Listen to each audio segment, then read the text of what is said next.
Okay, so let's talk about a nonviolent communication mental model. You are probably already familiar with the nonviolent communication model. In this model, you have observations, you have feelings, you have needs, and you have requests. And you try as much as you can to make each of these four phases conscious, right? Now, I have tried the NVC model of communication, but it's very hard to do, and it's a little bit clumsy and cumbersome because you make an observation, so that's a fact about the physical reality, something someone said, for example, and then that makes you feel something. But here's the problem.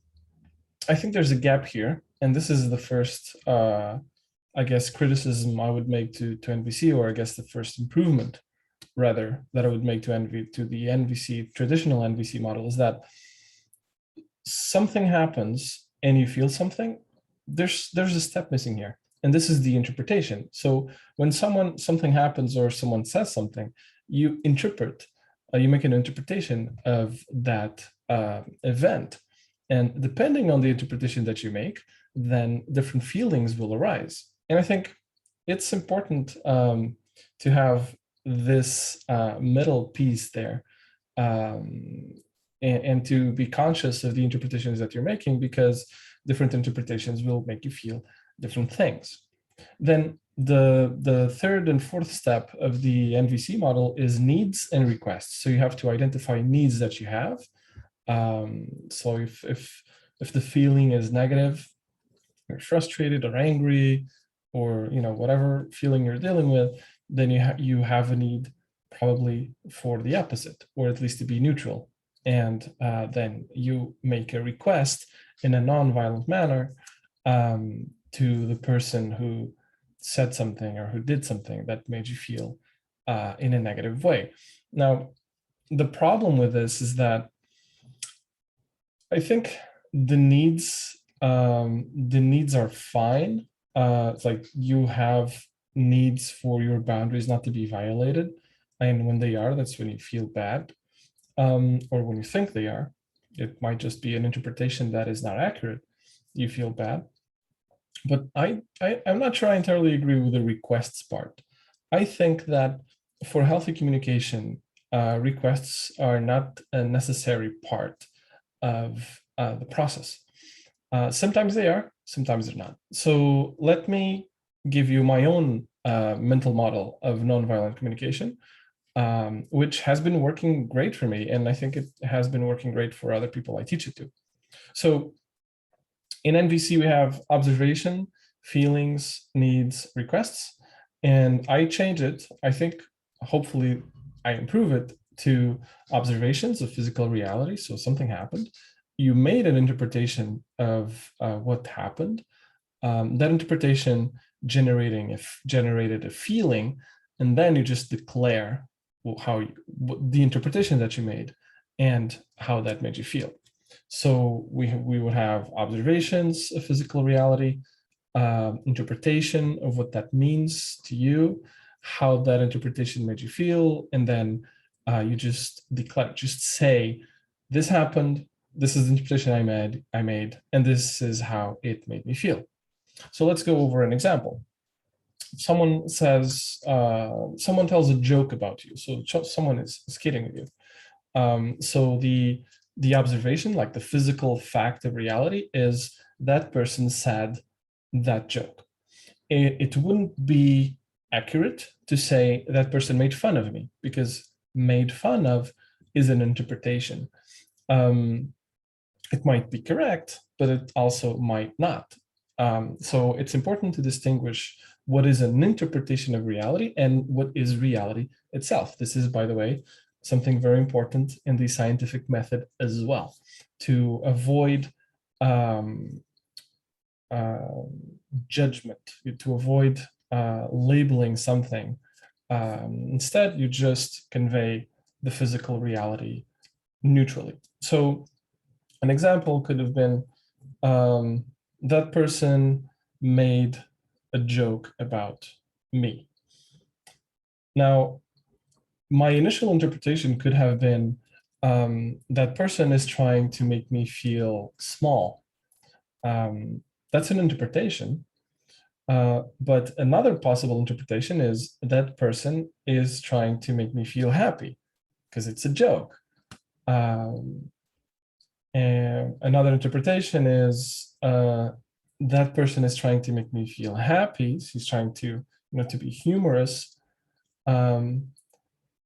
But that joke was too personal for me, so it stung a little bit, and I didn't like it. It was too close to something that's still sensitive or something. So notice that the physical reality didn't change. The person still said the joke the exact same way, but the interpretations you make generate completely different feelings. And I think this is very important. So you analyze the interpretation first. If the interpretation seems accurate, then, and by the way, it's usually never, it's either one interpretation or the other. You intuitively give different interpretations different weights. So it's like likely, it's like this is a likely interpretation, but it's like, I don't know, 70%. I'm 70% confident it was a good meaning joke. I'm 30% confident it was a mean joke and it was meant to hurt. So you can make these intuitive calculations for each interpretation, and they're not conflicting necessarily. So if you're fairly, but if you're fairly certain that the interpretation is negative, so something bad happened, then that generates a bad feeling, that generates a negative feeling, frustration or anger or something like that. And then the fourth phase, if that is the case, if it's the case that you feel a boundary has been violated and you're not comfortable anymore in that conversation, in that scenario, then you should say something, right? You should be assertive, you should say what's going on. And the way to do that in a non-violent way is to explain what just went inside your head. So this is like you told this joke. I made this interpretation. I made the interpretation that you wanted to make me feel small. That makes me feel angry or sad or however that makes you feel. And that's that. You don't have to say anything else. You just give the other person access to your internal environment. You don't actually, for the most part, in daily communication, you don't actually have to make an explicit request like the traditional NVC model tells you to do. I think that if you just say this happened and be factual, don't label the physical reality, just say you said this, and that, neutral. This is the interpretation I made. I felt like you were trying to make me feel little with that joke, for example. That made me feel angry, frustrated, and I don't know, that you're not, yeah, let's leave it at that. Let's not complicate things. Angry and frustrated. And that's it. And then you just let the other person reply.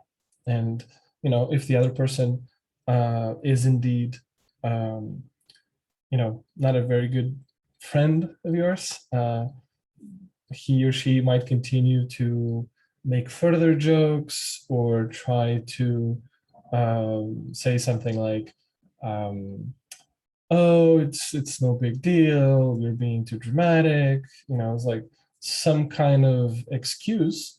So usually those are kind of easy to spot.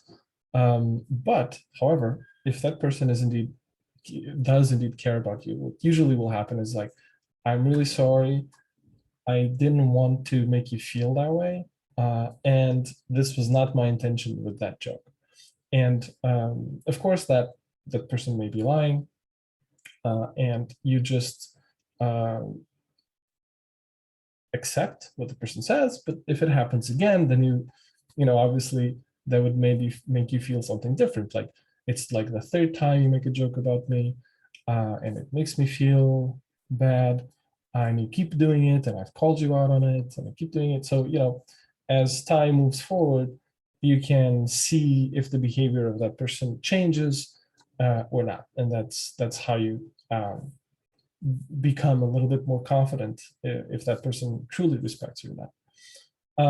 Anyway, I hope this new mental model, so to summarize, the traditional NVC mental model is observations, feelings, needs, requests. And what I advocate is observations, interpretations, feelings, and then just declare what happened inside your mind. Just say it, and usually that will prompt a response. All right, I hope this was useful. See you next time.